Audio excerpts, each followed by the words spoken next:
Hello everyone, मेरा नाम है। अस्सलाम वालेकुम मेरा बुशरा। आप सबका बहुत ज्यादा वेलकम है। सबसे पहले चैनल को सब्सक्राइब, लाइक, शेयर जरूर कर देना। आज की वीडियो भाई लेकर आ गए जिसमें हम देखेंगे कि फ्लड की सिचुएशन पाकिस्तान में क्या है और इंडिया में फ्लड की सिचुएशन क्या है और किस तरह से जो लोग हैं उनको बचाया जा रहा है इस फ्लड की सिचुएशन में। तो ये भी कमेंट बॉक्स में हमें जरूर बताइएगा कि क्या आपके एरिया में भी ऐसी कोई सिचुएशन थी या है। तो बताइएगा जरूर, क्योंकि हमारे यहाँ पे भी मतलब दूर दूर है लेकिन है जरूर ऐसी अभी भी सिचुएशन। और यही बोला जा रहा है इंडिया ने ही कौन नहीं छोड़ा। ऐसा करते पहले पाकिस्तान की वीडियो देखेंगे फिर देखेंगे इंडिया की। तो प्लीज वीडियो का अंत तक देखे। क्या करना है सर पर लाइक और शेयर। जी, तो देखते हैं आज की भी। चलिए खबर दें, भारत की आबिजा रेहत का सिलसिला जारी है। दरिया जनाब में वजीराबाद, हाफिजाबाद और सियालकोट में मजीद नुकसान का खदशा बढ़ गया है। तफुजात को दूर करके काला बाल डैम जैसा प्रोजेक्ट बच्चों के लिए पाकिस्तान के लिए आपको करना है। इस सोसाइटी के जरिए 250 से 300 अरब रुपए का चूना अवाम को लग चुका है। 1 टका भी अवाम को नहीं मिलना। ये सारी जमीनें बैंक प्लज हैं। मैं बार बार कह रहा हूँ। पिछले 10 दिन की खामोशी के दौरान बहुत से मैसेजेस आए कि पंजाब के मेन स्ट्रीम शहरों में फ्लड्स आ रहे हैं और आप इस पे बात नहीं कर रहे। शायद वो लोग थे जिन्होंने इससे पहले जो हमने बातें की वो देखी नहीं हैं। उसकी वजह यह है कि हम जब सवात के दरिया किनारे एक फ़ैमिली खड़ी होकर दरिया में बह गई और सारे मीडिया ने सिर्फ एक चीखो पुकार की कि ये देखें अली अमीन गंडापुर ने इनको रेस्क्यू नहीं किया। तो हमने ये कहा कि अभी तो उन्होंने रेस्क्यू नहीं किया, बल्कि मुल्क में लाखों करोड़ों लोग भी कल को रेस्क्यू करने के काबिल बन जाएंगे। और वही हुआ। इस वक्त जब मैं ये गुफ्तगू कर रहा हूँ तो 3 से 4 दिन हो चुके हैं पंजाब के अपर पंजाब के शहरों में फ़्लड के आने को। सियालकोट हो जाए, गुजरांवाला हो जाए, लाहौर हो जाए, इसके अलावा मुल्तान में वार्निंग्स दी जा रही हैं, फैसलाबाद में, बहावलपुर में, रहीम यार खान में, झंग में कोई भी इलाका सेफ़ ना रहा। हमने देखा अगर मैं रिवर इनफ्लोज की बात करूँ तो 2 लाख क्यूसिक जो है वो आउटफ्लो बलोकी पर है, यानी कि रावी पर, और गंडा सिंह वाला पर यानी कि सतलुज पर भी 2 लाख के करीब का रेला है, जो कि शायद डेकेड्स में इस कौम ने नहीं देखा। और इसके साथ साथ ये कहा गया पंजाब हुकूमत की तरफ से कि हमने 7 लाख लोगों को रेस्क्यू करने का पंजाब की तारीख़ का सबसे बड़ा फ़्लड और सबसे बड़ा रेस्क्यू ऑपरेशन किया है। और 5 लाख हमने मवेशियों को, जानवरों को रेस्क्यू किया है। वो और बात है कि इसको काउंटर चेक करने के कोई फैक्ट्स हैं या नहीं, ये कहीं अवेलेबल इसलिए नहीं है कि अभी ये डेवलपिंग स्टोरी है इसलिए। और इस मर्तबा सबसे बड़ी बहस और डिबेट सोशल मीडिया पे आपको बिलाखिर दिखाई देगी, मेन स्ट्रीम मीडिया पे भी दिखाई देगी। क्योंकि पहले तो हम ये कहते थे ना कि अर्बन पख्तूनख्वा में या फिर रूरल पख्तूनख्वा में फ़्लड आ गया, अच्छा कोई बात नहीं, वहाँ तो आता रहता है। अच्छा फिर कभी कभी टिकर पे छोटी सी खबर आती थी कि बलूचिस्तान के इन इन इन इलाकों में सैलाबी सूरत हाल है, अच्छा चलो कोई बात नहीं, वहाँ भी होता रहता है। उसके बाद में जनूबी पंजाब में फ़्लड की ख़बरें आती रहती थी, तो ठीक है वहाँ भी कोई मसला नहीं, थोड़ी बहुत क्रॉप डिस्ट्रॉय हो जाएगी, कोई बात नहीं, ब्राउन ब्लड खा लेंगे, इसमें क्या है। लेकिन इस मर्तबा मेन स्ट्रीम के ऊपर, सोशल मीडिया के ऊपर सबसे बड़ी डिबेट ये है कि लाहौर में ठोकर न्याज बेग के पास मौजूद एक हाउसिंग सोसाइटी जिसमें बड़ी मछलियाँ रहती हैं, उसके भी कुछ घर तबाह हो गए। हाउ डेयर नेचर, कुदरत की हिम्मत कैसे हुई कि उसने बड़ी मछलियों पे ही हमला कर दिया इस बार। ठीक है, अब कुदरत कोई पाकिस्तान की हुकूमत तो नहीं है जिसका जब मुंह उठे तो उन्हीं इलाकों की तरफ जाए जहाँ से ख़बर यहाँ तक नहीं पहुँचती। इसीलिए कुदरत सिर्फ़ ऑपरेशन बलूचिस्तान में नहीं करती, कुदरत जो है वो ऑपरेशन सिर्फ एक्स फाटा में नहीं करती, कुदरत ऑपरेशन सिर्फ गिलगित बल्तिस्तान में नहीं करती है। कुदरत ने फिर लाहौर में भी ऑपरेशन कर दिया, फैसलाबाद में भी ऑपरेशन कर दिया, सियालकोट में भी ऑपरेशन कर दिया। और डिबेट ये रही कि लाहौर की एक हाउसिंग सोसाइटी पार्क व्यू जो कि अलीम ख़ान साहब ओन करते हैं, वहाँ पे 1000 से ज़्यादा घर तबाह हो गया है। इस पे अब मुल्क के सारी कौम बहस करती है। हर दफ़ा एक बहुत बड़ी एनवायरमेंटल कैटास्ट्रफी को इतना ज़्यादा फनल डाउन करके ना एक चीज़ पे ले आएंगे, ये जी गंडापुर ने रेस्क्यू नहीं किया। इस बार लाहौर की सोसाइटी के 2 ब्लॉक पानी के नीचे गए तो पूरा मीडिया और पूरी आवाम जाग गए कि ये तो बहुत गलत हुआ है। हाँ, इससे पहले जो 1100 लाश एक साल में एनवायरमेंटल कैटास्ट्रफीज़ ने, मौसमियाती तब्दीली ने, कहत साली ने, हीट वेव्स ने, एनवायरमेंटल कैटास्ट्रफीज़ के बाद पैदा होने वाली बीमारियों ने जो 1100 लाश गिराई, उसकी खैर है। पार्क व्यू के 2 ब्लॉक क्यों डूबे, तो चलें हम आपको वो भी बता देंगे कि वो क्यों डूबे। लेकिन उससे पहले हम आपको ये बता दें कि मेन स्ट्रीम डिस्कोर्स में उतनी हमाकत इस बार भी जारी रही जितनी पहले होती है। सोशल मीडिया के ऊपर हमने रेसिज्म भी देखा और साथ साथ हमने जो इंटर प्रोविंशनल लड़ाइयाँ हैं वो भी हमने देखी कि अच्छा तुम्हें मिल गया पानी, अब सिंध वालों बड़ा रोया करते थे तुम लोग। और साथ साथ ये भी हमने देखा कि हमेशा की तरह एक ख़ारिश जो पूरी कौम को लाहक है, बाबा डैम साहब को भी लाहक थी, अब पूरी कौम को है, वो है कालाबाग डैम। कि अगर कोई भैंस भी नहर में गिर जाएगी ना तो साथ ही बयान आ जाएगा, अगर कालाबाग डैम बना होता ना तो आज ये भैंस वहाँ से निकल के उधर चली जाती पैदल, गूगल मैप्स पे लोकेशन लगा के। तो इसीलिए कालाबाग डैम ना बनने की वजह से हम बर्बाद होते रहेंगे। हमें दीजिए इजाज़त, अल्लाह हाफ़िज़। तो इस बार मैंने कहा चलें, ये रूमर तो फैलते रहते हैं, लेकिन सबसे बाशऊर पार्टी, सबसे पढ़े लिखे लोग, सबसे आखिर में जिनको मालूम हुआ कि सब चीज़ें इस्टेब्लिशमेंट करती है, जो सबसे बाशऊर भी हैं, उनका सबसे बाशऊर नंबर 2 पे, क्योंकि 1 पे बुज़दार था, नंबर 2 पे सबसे बाशऊर वज़ीर आला गंडापुर, उन्होंने ये कहा कि मुल्क व कौम के लिए कालाबाग डैम का बनना अशद ज़रूरत का हामिल हो चुका है। मेरा ये मौक़िफ़ है कि तमाम को अपने हकूक़ के मुताबिक तफरूज़ात को दूर करके कालाबाग डैम जैसा प्रोजेक्ट अपने बच्चों के लिए, अपनी नस्लों के लिए, पाकिस्तान के लिए आपको करना चाहिए। Why don't you give him a round of applause now? तो फिर हमने कहा कि चलें इसको एड्रेस कर लेते हैं कि फाइनली हमें ये ख़ारिश जो है वो कभी ख़त्म नहीं होनी, तो इसको ख़त्म करने के लिए कोई ना कोई ऑइंटमेंट, कोई दवा, कोई ऐसी चीज़ होनी चाहिए, कोई तेल होना चाहिए। तो वो जनाब ये है कि एक तो ये सलूशन जो प्रोवाइड किया जाता है, इसमें जहालत की इंतहा ये है कि इनको ये नहीं पता कि कालाबाग डैम जो कि आप कहते हैं जंक्शन पर वाक़ होगा पख्तूनख्वा की और पंजाब की, वो दरअसल इंडस के ऊपर बनना था, दरियाए सिंध के ऊपर। ये जो करंट सैलाब आ रहे हैं ये सतलुज में, रावी में और चनाब में आ रहे हैं, डैम किधर बनाओ? कालाबाग में, और उससे फ्लड ख़त्म हो जाएगा, वो एक घूंट लगा के सारा फ्लड पी जाएगा। ये है आर्ग्यूमेंट, ये है चीफ़ मिनिस्टर का आर्ग्यूमेंट और सोशल मीडिया पे बैठे करोड़ों पाकिस्तानियों का आर्ग्यूमेंट ये है, ठीक है। इस मरतबा भी हमने देखा सतलुज, रावी और चनाब में हाई इन्फ्लोज़ हुए, ठीक है, और इंडिया की तरफ से स्पिलवेज़ खोले गए बिकॉज़ वहाँ पर भी फ्लडिंग हो रही है। 2000 कैजुअल्टी हिंदुस्तान के अंदर हो गई है, क्योंकि दोनों कौमों ने छोटे मोटे कॉन्फ्लिक्ट्स के ऊपर तो न्यूक्लियर वॉर शुरू करने के नहज पे पहुँच जाना होता है, लेकिन 2000 वहाँ मरा, 1200 यहाँ मरा, इस पे बात नहीं करेंगे। सियासत नहीं चमकेगी, वोट नहीं मिलेगा, तराने नहीं बजेंगे, परेडें नहीं होंगी, तो इसीलिए इस पे क्यों बात करनी है? टोटल 3000 बंदा ही मरा है ना 6 महीने में दोनों तरफ, इसमें क्या है? इस 3000 का 1% भी अगर किसी बीजेपी ने या जैश मोहम्मद ने या किसी ने भी मार दिया होता ना तो अभी जंग लगी होती यहाँ पे एक्टिव। लेकिन चूँकि नॉन कॉपरेशन ऑन एनवायरनमेंट ने 3000 बंदा मारा है तो इसमें क्या है? गो टू हेल, कोई मसला नहीं है।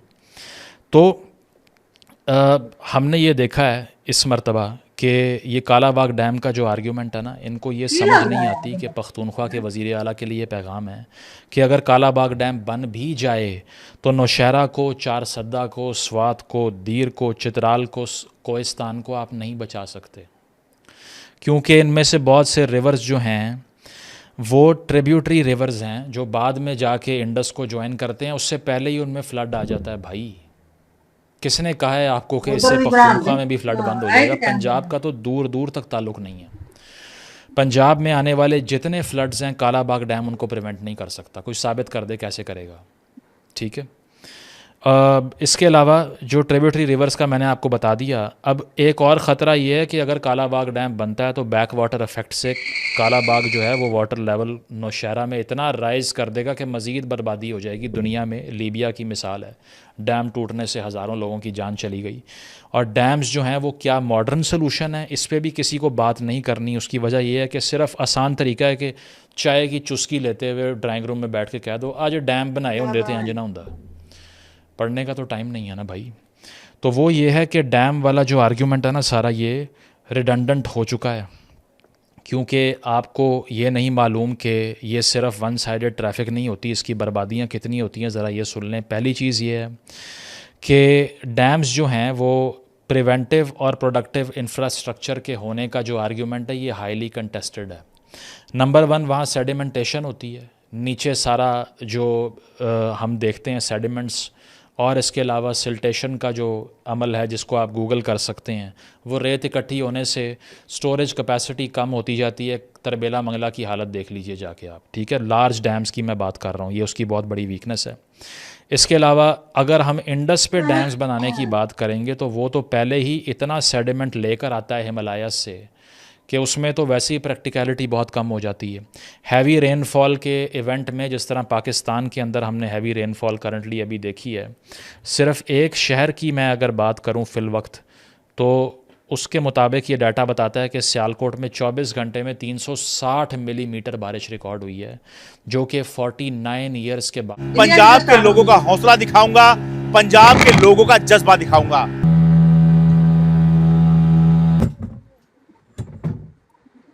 पंजाब में कहते हैं कि भाई सबसे ज्यादा सैलाब जो है ना इंडिया में है। और इसी गाय का जो दूध वो है लोग जो है इसके बच्चे को पिला रहे हैं, हेल्प कर रहे हैं लोगों की, खुद अपनी मदद आपके तहत देखें।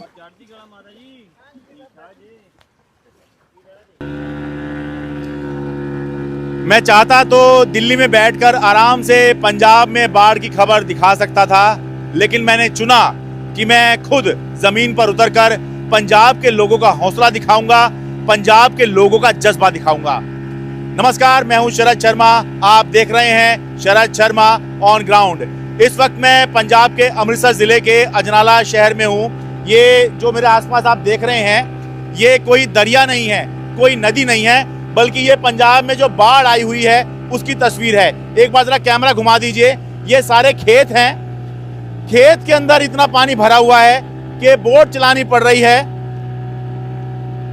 ये देखिए, कहीं से भी आपको ये नहीं लगेगा कि नदी के अंदर नहीं है, दरिया के अंदर नहीं है, ऐसा लगेगा दरिया ही है, लेकिन ये खेत हैं। और खेत क्योंकि डूब चुके हैं, पहली बात तो ये है कि लोगों का बहुत नुकसान हुआ है, खेत डूबे हुए हैं, लेकिन वो तो बात की बात है। इस समय अपनी जान बचाना मुश्किल हो रहा है और कैसे जीवन यापन किया जाए वो मुश्किल हो रहा है। तो मैं अमृतसर के अजनाला के पास में हूँ और यहाँ पर जो मैं दिखाने आया हूँ वो ये है कि कैसे पंजाब के लोग खुद एक दूसरे की मदद कर रहे हैं, सरकार की, प्रशासन की इंतजार नहीं कर रहे हैं और खुद ही मदद में लगे हुए हैं। ये जो इसमें बोट में बैठा हुआ हूँ, ये समाज के लोग हैं, कार सेवा कर रहे हैं। ये खाने पीने का सामान उन लोगों तक पहुंचा रहे हैं जो लोग अपने घर में कैद लगे हैं। सत श्री अकाल जी, थोड़ा नाम दस दो जी। मेरा नाम तरसेम सिंह जी। ਅਸੀਂ श्रीमान संत बाबा तारा सिंह साहब जी, श्रीमान संत बाबा चरण सिंह साहब जी, संप्रदाय कार सेवा सराली साहब के मौजूदा मुखी संत बाबा सिक्का सिंह साहब जी, संत बाबा भगत सिंह साहब जी। हाँ जी, ठीक है। थोड़ा ये बताइए कि क्या सरकार और प्रशासन का आपको सहयोग नहीं मिला, या फिर आप लोग जो हैं क्योंकि समाज सेवा में इतने लगे रहते हैं कि अपनी तरफ से ही आप लोग लग गए हैं कि लोगों तक जो है राहत सामग्री पहुंचाएं? ऐसा है 2019 से लेके अब तक 2019 से हड़ आया, फिर 23 में आया। मैं बता दूं, हड़ मतलब ये बाढ़ को कह रहे हैं, पंजाबी में बाढ़ को हड़ बोलते हैं। हड़ बोलते हैं, हाँ जी। 23 में बहुत ज़्यादा हड़ आया उधर सुल्तानपुर एरी में। उधर ਤੋਂ ਲੈ ਕੇ बाबा जी ने बहुत ज़्यादा 10 ਤੋਂ 15 ਬੰਨ ਜਿਹੜੇ ਟੁੱਟ ਗਏ ਸੀ ਉਹ ਬੱਦੇ। अच्छा, हाँ जी। ਐਤਕੀ ਫਿਰ बाबा जी ने ਵੇਖ ਕੇ ਮਾਹੌਲ ਪਹਿਲੋਂ ਪੁਖਤਾ ਸਰਬੰਧ ਕੀਤੇ, 5 ਕਿਸ਼ਤੀਆਂ ਆਏ ਜੋ ਲਈਆਂ बाबा जी ने। अच्छा, हाँ जी। ਜਦੋਂ ਐਸੇ ਹੜ ਆਏ बाबा जी ਸਾਨੂੰ ਭੇਜਿਆ, ਡੇਰਾ ਬਾਬਾ ਨਾਨਕ ਭੇਜਾ, ਇੱਧਰ ਭੇਜਾ। ਜਦੋਂ ਇੱਧਰ ਆਏ, ਜੋ ਅਸੀਂ ਦੇਖा ਵੀ ਇਸ ਚੀਜ਼ ਦੀ ਲੋੜ ਹੈ, बाबा जी ने ਸਾਨੂੰ ਆਖਿਆ उससे जाके जुट जाओ। अच्छा, तो कार सेवा करनी है, कहीं भी मौका मिले तो कार सेवा सेवा करनी है। ठीक है। तो अभी यहाँ आसपास में अजनाला तो शहर है, शहर के अंदर भी हमने देखा काफी पानी है, सड़कों पे आया हुआ है, लेकिन अभी कितने शहरों में, ये कितने आसपास गाँव में पानी है जहाँ पर आप जो है रसद पहुँचा रहे हैं? इस घेरे में 10 से 15 गाँव है। अच्छा, जो 10 से 15 गाँव पूरे डूबे पड़े हैं। पूरे और खेती की तो बात ही कुछ नहीं हो रही। जो देख ला, जो आना है, जो खेत है, जो ये सारे खेत ही तो हैं, ये खेत ही है, खेत डूबे पड़े हैं। तो अभी गांव में जाएंगे, लोग घर के अंदर कैद हैं वहाँ पर, घर में अंदर कैद। एक बार इधर भी दिखा दीजिए जी, कैसे जो है ये समाज सेवा चल रही है, सरकार की तरफ से नहीं है। ये सरकार जो अपना काम कर रही होगी, प्रशासन जो कर रहा होगा। ये पंजाबी हैं। मुझे याद है कि जब सिंगू बॉर्डर पर, टीकरी बॉर्डर पर, गाजीपुर बॉर्डर पर किसान आंदोलन चल रहा था, तो ये पंजाबी ही थे जिन्होंने लंगर लगाया था और ऐसी व्यवस्था करी थी कि जो भी वहां प्रदर्शन करने आ रहा है उसको खाने पीने की समस्या कम से कम ना हो। इसके अलावा भी और भी वहां पे इंतजाम किए थे। लेकिन अब जब इनके अपने यहाँ पर बाढ़ आई हुई है तो किस तरह से ये हैंडल कर रहे हैं, ये आज मैं आपको दिखाने के लिए आया हूँ। अभी गांव की तरफ चल रहे हैं, चलते हैं। तो जी बोट में बैठकर हम लोग अब इधर गांव की तरफ आ गए हैं। इधर कुछ मकान दिखाई दे रहे हैं और यहाँ से आदान प्रदान हो रहा है। आदान प्रदान कैसे कि जो गांव वाले दे सकते हैं वो गांव वाले दे रहे हैं और जो ये लोग दे सकते हैं वो ये दे रहे हैं। सत श्री अकाल जी, ये क्या दूध आ रहा है जी यहाँ से? हाँ जी, दूध आ रहा है जी। अच्छा, दूध जो है फिर इन्हें दे रहे हैं ये, और यहाँ पे लेकर ले रहे हैं आप? ये फिलहाल तो सब कुछ है। हाँ। जो चोकर दे के गए थे कल हमको। अच्छा। और अभी चारे के उम्मीद है, बोल रहे हैं कल तक आ जाएगा। अच्छा। तो बाकी तो सब है, ठीक है, परमात्मा की कृपा है। पानी देकर गए थे कल। अच्छा। और ब्रेड वगैरह देकर गए थे। अच्छा, तो आज अभी ज़रूरत नहीं है? नहीं, अभी ज़रूरत नहीं है। अच्छा, ये अच्छी बात है जी। देखो, जिस अगर ज़रूरत नहीं है तो कृपया ना लें, ज़रूरत है तो ज़रूर ले लें। कि बहुत से लोग ये भी शिकायत कर रहे हैं कि लोग जो है स्टॉक कर ले रहे हैं अपने यहाँ के, यहाँ आ जान दो, कोई दिक्कत नहीं है, और रख लो जी। राशन की कोई प्रॉब्लम नहीं है। हाँ। राशन तो अभी है। अभी यही बेनती है कि हरा चारा, चोकर चोकर क्या होता है? मैं समझा नहीं, थोड़ा पंजाबी में। पशुओं के लिए होता है। अच्छा अच्छा अच्छा। हाँ जी, हाँ जी। खल तो नहीं होती वो सरसों वाली? फीड बोल लो। अच्छा अच्छा, पशु चारा है, ठीक है। फीड बोल लो। हाँ। वो उसकी जरूरत है। अच्छा। बाकी सब ठीक है। अभी राशन की कोई जरूरत नहीं, ठीक है, राशन है। अच्छा, तो आपके यहाँ कितना पानी आ गया था यहाँ पर? जहाँ पानी वो सामने गिरा है वहाँ तक चला गया था। अच्छा। अभी जो धीरे धीरे नीचे आ रहा है। धीरे धीरे सड़क दिखनी शुरू हो गई यहाँ हाँ पर। जी, हाँ जी। जहाँ पे पानी इतना था। अच्छा। जहाँ पे सड़क पे ही यहाँ पर? हाँ जी, हाँ जी। अच्छा, यहाँ तो साथ में ही ये खेत भी है आपके? हाँ, ये खेत तकरीबन ऊपर से पानी हो गया था इधर से। अच्छा, ये पूरा डूब चुके थे? हाँ। अच्छा। उधर है था। अच्छा, तो केड़ा पिंड है ये कोटलीआम, कोटलीआम का हद है, बॉर्डर है। अच्छा। और ये सामने इब्राहिमपुरा है। अच्छा। जहाँ किश्ती खड़ी है, जहाँ से आगे इब्राहिमपुरा शुरू हो जाता है। अच्छा, इब्राहिमपुरा ये इब्राहिमपुरा है। हाँ। ये जो जमीन है, जो हमारा घर है, ये कोटलीआम में आता है। अच्छा, ठीक है जी। ये देखिए, जैसे इस तरह से रस वगैरह ले जा रहे हैं। पानी पूनी किसी भी चीज की लोड़ आऊगा अपने को बाद हैगा वा ये कोई चीज की लोड़ होई ते साडे को। हाँ जी, आप भी यहीं रह रहे हैं जी? हाँ जी, इत्थे रह रहे। कुछ खाने पीने की कोई दिक्कत तो नहीं? नहीं, दिक्कत नहीं कोई भी है। अच्छा, सारा काम ठीक चल रहा है? हाँ, ठीक चल रहा है। बाकी सरकार प्रशासन काम ठीक कर रहा है? हाँ, ठीक ठाक कर रहे हैं। अच्छा, कोई मतलब थोड़ा बताइए, कुछ सरकार प्रशासन ने किया हो? हाँ जी, ठीक ठाक किया सब ठीक है कुछ। जी। हाँ जी। अच्छा। ठीक है। तो ये सारे खेत ये डूबे हुए थे पहले हैं? जी, तो गाइस ये थी आज की वीडियो। यार देखा ही आप सबने इस वीडियो में कि किस तरह से बेचारे लोग, सैलाब ज़दगान जो है ना भाई, इंडिया में खास तौर पे पंजाब में जो है ना बहुत ज्यादा फ्लड आया हुआ है। और पंजाब आप सबको पता है कि पाकिस्तान भी पंजाब में ही आता है। तो पंजाब पाकिस्तान का लाहौर जो है, महंगे महंगे एरियाज वो भी डूब गए। मैंने ना बड़े लोगों के कमेंट्स पढ़े, लोग कहते हैं कि इस बार जो है ना भाई सिर्फ गरीब ही नहीं मरा, अमीर भी जो है ना उनका भी नुकसान हुआ है। तो लोग ना मतलब इस बात पे खुश हैं, गरीब के अमीरों का भी नुकसान हुआ है। सिर्फ गरीब है, खुश तो नहीं होना चाहिए, लेकिन उनको खुशी इस चीज की कि सिर्फ हमेशा गरीब ही पिसता है। जब भी कोई भी हमें मुश्किल आती है ना, सिर्फ गरीब को देखना। अमीर तो आपको पता है उनके पास पैसे होते हैं और वो क्या करते हैं, जाकर कहीं ना कहीं ऐसी सोसाइटीज उन्होंने बनाई होती है। लेकिन इस दफा अमीरों की भी शामत आई है, सबकी शामत आई, लेकिन जो भी हुआ बहुत ज्यादा बुरा हुआ।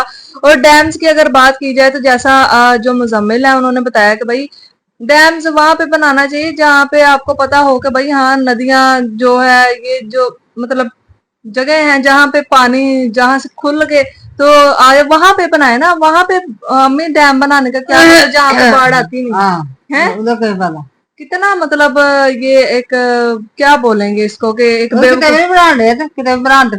इन्होंने बस बात ही करनी है। आज से कितने 35 साल पहले फ्लड आया था, ठीक है, तब भी इन्होंने कुछ नहीं किया।